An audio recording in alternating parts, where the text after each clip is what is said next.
Statement of Representatives, Paulo Z. Duterte. Tinyo, ano ba talaga ang ipinaglalaban mo? Kasi sa nakikita ng tao, hindi prinsipyo ang hawak mo, kundi script na iniabot sa'yo. Davaoenos know exactly who I am and who I serve. Dili ko kinahanglan og script para mutingog. Ikaw, kaya mo bang magsalita nang hindi umaasa sa utos ng central office ninyo? Murag dili.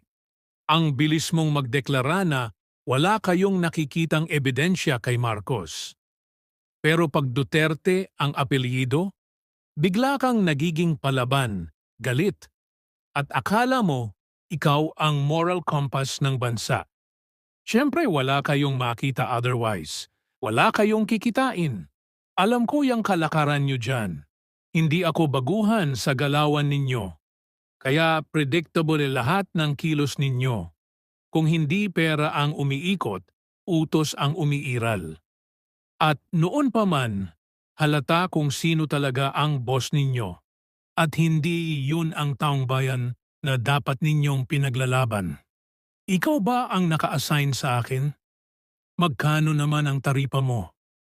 Sa dinami-daming binanggit na mga modus at mga pangalan ng resource persons ng Congress at Senado na sangkot sa patong-patong na issue ng korupsyon, di man lang kayo kumibo? Di man lang kayo nag-initiate ng investigasyon?